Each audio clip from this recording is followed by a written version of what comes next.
पहला सभी भक्तों को जय श्री राम। और जो अवध नगरी में रामलला आए हैं तो महाराष्ट्र की भूमि में भी रामलला का स्वागत जोरदार होगा।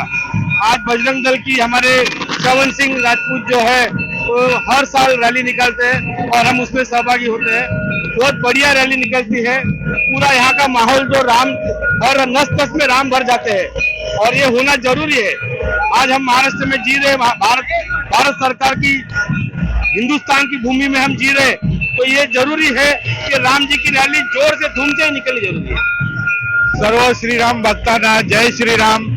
सालाबारप्रमाणे याही वर्षी रामनवमी निमित्त शोभायात्रेचं इथं आयोजन केलेलं आहे। मोठ्या प्रमाणात श्री राम भक्तांनी यामध्ये सहभाग घेतलेला आहे। मोठ्या उत्साहात आता ही मिरवणूक चाललेली आहे आणि लोक यांच्यात मोठ्या प्रमाणात सहभागी झालेले आहेत। सर्वांना जय श्रीराम।